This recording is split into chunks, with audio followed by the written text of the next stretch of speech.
अस्सलामु अलैकुम हज़रात।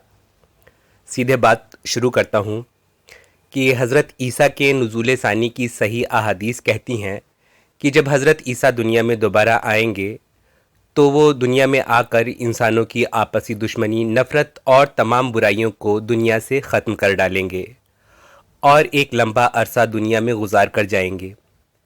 उधर कुरान में अल्लाह फरमाता है कि उसने क़यामत के दिन तक के लिए शैतान को मोहलत दे रखी है।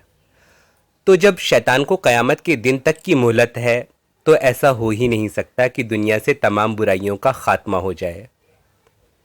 फिर ये अहादीस कहती हैं कि हज़रत ईसा के ज़रिए अल्लाह दुनिया के तमाम मज़हबों को मिटा देगा, दुनिया में सिर्फ़ इस्लाम बाकी रहेगा। जबकि कुरान में अल्लाह फरमाता है कि क़यामत तक यहूदियों का एक गिरोह मुसलमानों से दुश्मनी करता रहेगा, यानी यहूदी दुनिया में क़यामत के दिन तक रहेंगे। इसी तरह कुरान में अल्लाह का फरमान है कि हज़रत ईसा के मानने वालों को अल्लाह क़यामत तक गालिब रखेगा हज़रत ईसा के दुश्मनों पर, यानी ईसाई भी क़यामत के दिन तक दुनिया में रहेंगे कुरान के मुताबिक। अब बताइए, कुरान की बात पर यकीन करूं या इस बात पर कि हज़रत ईसा क़यामत आने से एक मुद्दत पहले ही दुनिया से तमाम यहूदियों और ईसाइयों को ख़त्म करके मुसलमान बना देंगे। इधर हज़रत ईसा के नुज़ूल सानी की हदीसें कह रही हैं कि हज़रत ईसा दुनिया में एक मज़हब बाकी रखेंगे, लेकिन इसके उलट कुरान हमें ये बताता है कि अल्लाह का ये प्लान है ही नहीं कि वो कभी दुनिया के तमाम मज़हबों को मिटाकर बस एक मज़हब बाकी रखे, बल्कि अल्लाह कुरान में ये फरमाता है कि अगर वो चाहता तो सबको एक समुदाय बना देता, पर जो कुछ उसने दुनिया वालों को दिया है उसमें वो हमारी परीक्षा करना चाहता है। यानी अलग अलग मज़हबों को कायम रख कर अल्लाह दुनिया के इम्तिहान में साबित कदम रहने वालों की परख करना चाहता है। तो हज़रत ईसा के नुज़ूल सानी की अहादीस अगर उनको जस का तस मान लिया जाए तो कुरान से सीधे तौर पर टकरा रही हैं। असल में हज़रत ईसा की सेकेंड कमिंग होना, फिर हज़रत ईसा का तमाम बुराइयों का ख़ात्मा करके प्रभु का राज्य स्थापित करना, ये पूरी तरह से बाइबल में बताया गया ईसाइयों का अकीदा है। क्योंकि ईसाइयों ने हज़रत मोहम्मद सल्लल्लाहु अलैहि वसल्लम को अल्लाह का नबी नहीं माना और नबी अहमद के बारे में हज़रत ईसा की भविष्यवाणियों को उन्होंने हज़रत ईसा पर ही फिट कर दिया कि खुदा की तरफ से फिर कोई आएगा तो वो ईसा ही होंगे, कोई और नहीं। हज़रत ईसा की सेकेंड कमिंग का अकीदा ईसाइयों के यहाँ से मुसलमानों में दाखिल हुआ है, जो कि पूरी तरह कुरान में लिखी बातों के ख़िलाफ़ है। ये आपने अभी सुना भी। और बता दूं कि कुरान में एक जगह भी हज़रत ईसा के वापस आने की बात नहीं लिखी। कुरान पूरी तरह इस बात से खाली है कि हज़रत ईसा अभी तक हयात हैं या दुनिया में कभी वापस आएंगे।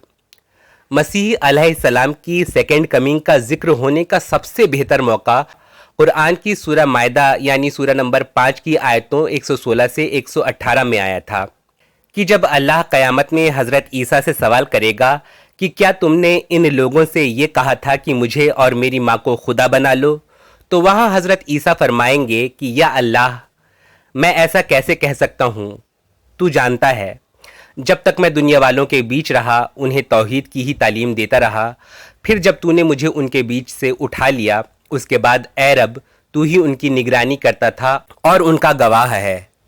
यानी उठा लिए जाने के बाद ईसा अलैहिस्सलाम दुनिया वालों के हालात से ख़बरदार नहीं थे, ये वो अल्लाह के सामने फरमाएंगे। ये ध्यान रखिए कि ये क़यामत के दिन ईसा अलैहिस्सलाम और अल्लाह के बीच के मुकालमे का जिक्र है, जबकि अल्लाह की तमाम निशानियां और आजमाइशें पूरी हो चुकी हैं। और अगर ईसा अलैहिस्सलाम को 2 बार दुनिया में आना था तो वो बात भी पूरी हो चुकी है। तो फिर इस मौके पर हज़रत ईसा ने ये क्यों नहीं फरमाया कि या अल्लाह, तूने मुझे जब दोबारा दुनिया में भेजा तो मैंने इनको बताया था कि मैं खुदा का बेटा नहीं हूँ और मैं सबको मुसलमान बनाकर आया हूँ।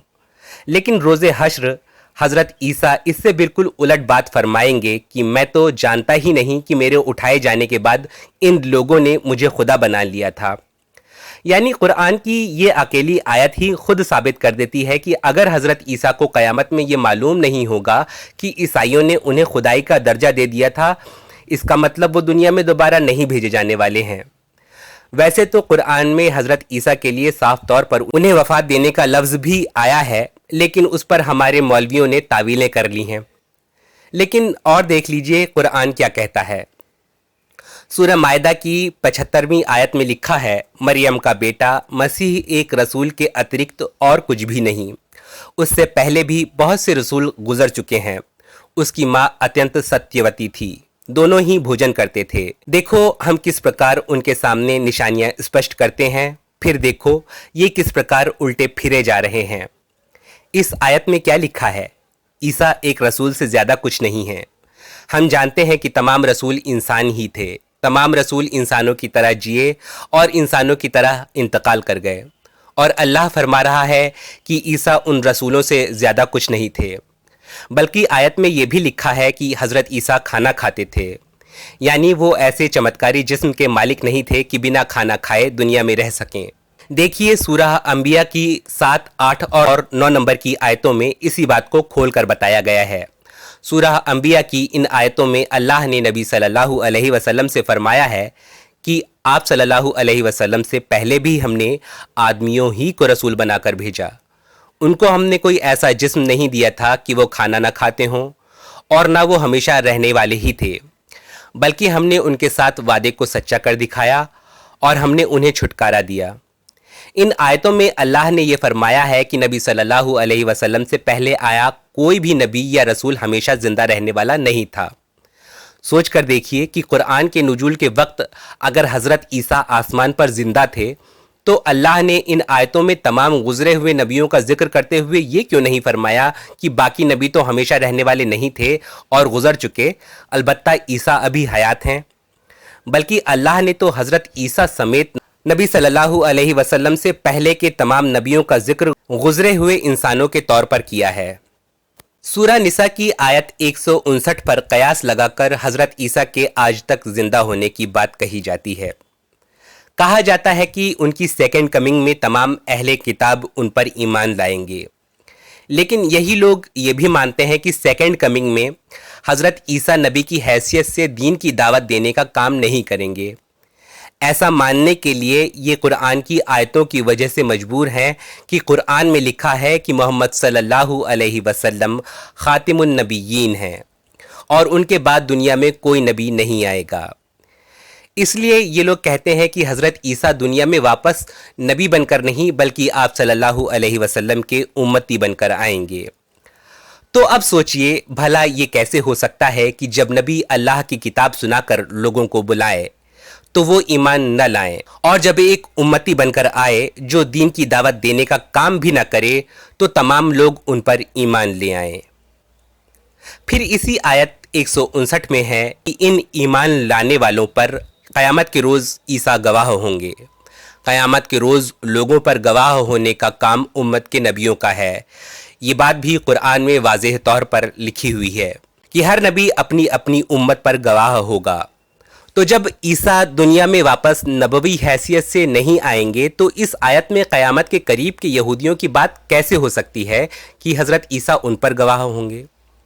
दरअसल वो आयत उन तमाम अहले किताब के बारे में उतरी है जिनको हज़रत ईसा ने बतौर रसूल दीन की दावत दी थी और उन्होंने ये दावत ठुकरा दी थी। यानी आज से 2000 साल पहले के यहूदियों के बारे में ये आयत है। लेकिन अल्लाह का कानून रसूलों को गलबा देने का है, इसलिए ईसा अलैहिस्सलाम को देखने और सुनने वाले इन अहले किताब को अपनी ज़िंदगी में हज़रत ईसा के अल्लाह का रसूल होने की बात पर ईमान लाना ही पड़ेगा और अल्लाह की हुज्जत कायम होकर रहेगी। ये अल्लाह ने तय करके हज़रत ईसा को उनके बीच भेजा था। कुरान 4:159 में किसकी मौत का जिक्र है, हज़रत ईसा की या उन अहले किताब की? ये भी सोच का विषय है।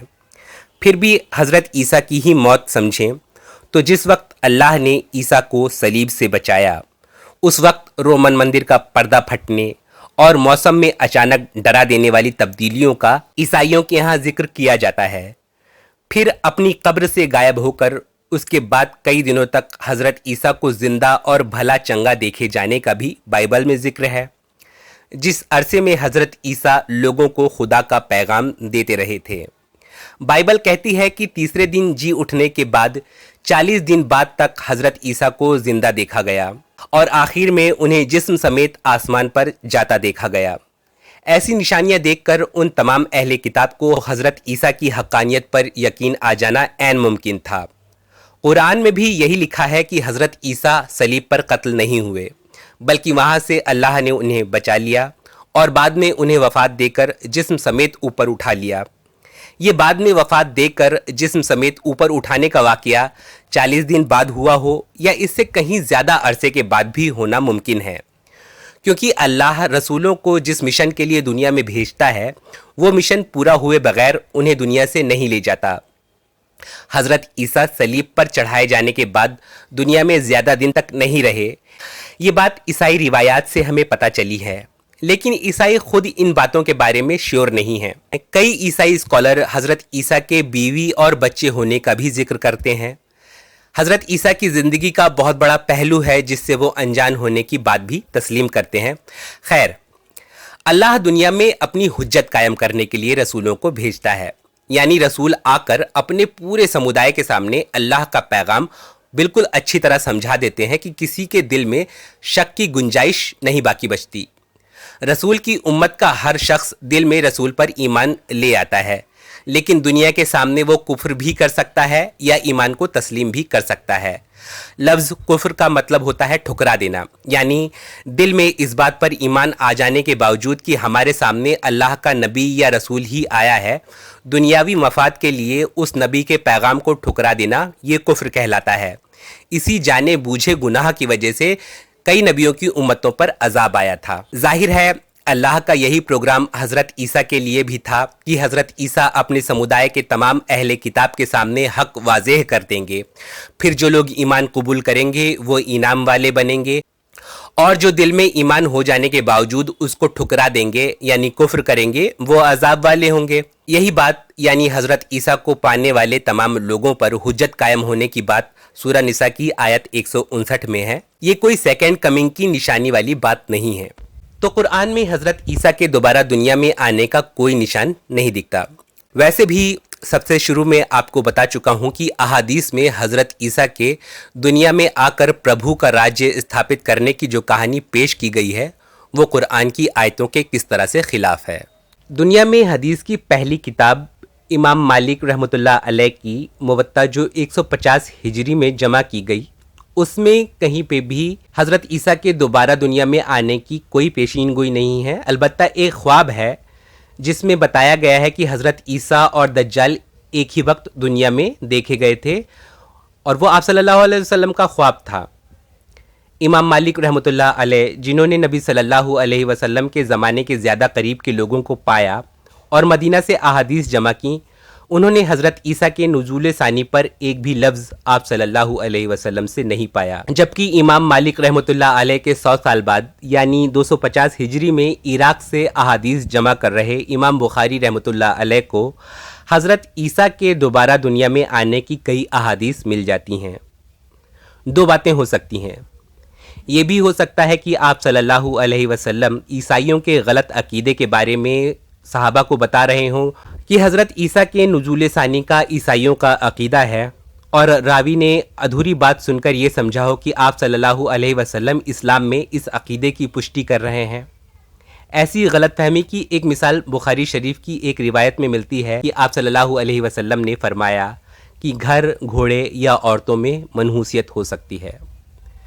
اس بارے میں حضرت عائشہ رضی اللہ عنہا سے جب پوچھا گیا کہ ابو ہریرہ ایسی بات روایت کرتے ہیں، تو عائشہ رضی اللہ عنہا نے جواب دیا کہ نبی صلی اللہ علیہ وسلم یہ فرما رہے تھے کہ ان یہودیوں پر پھٹکار ہو جو یہ مانتے ہیں کہ منحوسیت گھر، گھوڑے یا عورت میں ہو سکتی ہے۔ ابو ہریرہ اس دن گھر میں بعد میں داخل ہوئے تھے، جس کے سبب آدھی بات سن سکے اور جس سے انہیں یہ غلط فہمی ہوئی۔ اس بارے میں ڈیٹیل آپ اسکرین کو پاس کر کے پڑھ سکتے ہیں۔ تو یہی معاملہ حضرت عیسیٰ کی سیکنڈ کمنگ کا بھی ہو سکتا ہے، یا پھر یہ ہو سکتا ہے کہ موطا کے بعد کی کتابوں یعنی بخاری، مسلم، ابو داؤد وغیرہ میں عیسیٰ اور دجال سے ریلیٹڈ احادیث آئی ہیں، وہ آپ صلی اللہ علیہ وسلم کے اسی خواب کی تفصیلات ہیں جو صحابہ نے بیان کری ہیں۔ اور ہم میں سے زیادہ تر لوگ جانتے ہی ہوں گے کہ خواب میں اگر بھوشیہ وانی دکھائی بھی جاتی ہے تو اس میں بھوشیہ کو حقیقت نہیں बल्कि प्रतीक रूप में दिखाया जाता है। जैसे कुरान में हज़रत यूसुफ के ख्वाब का जिक्र है, जिन्हें उनके बचपन में ख्वाब में भविष्य दिखाया गया था कि आसमान के चांद सितारे उन्हें सजदा कर रहे हैं। इस ख्वाब का मतलब हज़रत यूसुफ तब समझे जब परिवार से बरसों बिछड़े रहने के बाद वो इस हाल में वापस मिले कि हज़रत यूसुफ मिस्र के राज्य में ऊंचे सिंहासन के मालिक बन चुके थे और तमाम बड़े बड़े लोग उनके सामने सर झुका रहे थे। यानी ख्वाब में जो दिखाया गया है उसका हमें सीधा मतलब नहीं लेना है, बल्कि उसकी अलामत को समझना होता है। क़यामत से पहले हज़रत ईसा के लौट कर आने की भविष्यवाणी को एक अलामत की शक्ल में समझना चाहिए। हमें ये समझना चाहिए कि नबी सल्लल्लाहु अलैहि वसल्लम पर अल्लाह ने ये सिलसिला ख़त्म कर दिया है कि ख़ास इंसानों को चुनकर दीन की फरावानी के लिए दुनिया में भेजे।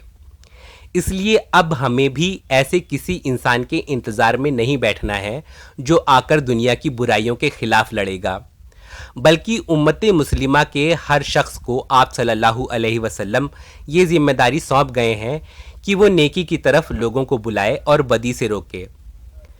अल्लामा इकबाल यही बात फरमाते हैं, मीनारे दिल पे अपने खुदा का नुजूल देख, अब इंतज़ार ईसा व मेहदी भी छोड़ दे। अल्लामा इकबाल की ही तरह मौलाना उबैदुल्लाह सिंधी रहमतुल्लाह अलैह, मौलाना अबुल कलाम आज़ाद, सैयद जमालुद्दीन अफ़गानी, मुफ्ती मोहम्मद अब्दू, शेख मोहम्मद शलतूत, अबू ज़हरा वगैरह ऐसी कई नामी गिरामी हस्तियां रह चुकी हैं जिनका ये कहना था कि हज़रत ईसा वापस इस दुनिया में नहीं आएंगे। अलबत्ता इन पेशीन गोइयों के कोई इस्तिलाही मायने लिए जा सकते हैं। गरज जो इंसान दीन में गौर व फिक्र करने वाला हुआ, उसने इस मामले में यही राय रखी कि हज़रत ईसा का नुज़ूल सानी अलामत है, हकीकत नहीं। तो इस पेशीन गोई को अलामत के नज़रिए से देखें और हज़रत ईसा से मुराद उनके मानने वालों को समझें, तो मुमकिन है कि पेशीन गोई से मुराद ये हो कि क़यामत के करीब इस्लाम को ईसाइयों की तरफ से तक़वियत मिले। आज दुनिया भर में सबसे ज़्यादा ईसाई ही दाखिले इस्लाम हो रहे हैं। अगर उस पेशीन गोई की ऐसी कोई मुराद ली जाए तो इसमें कोई कराहियत की बात नहीं दिखती, और इस बारे में अल्लाह ही बेहतर जानने वाला है। शुक्रिया।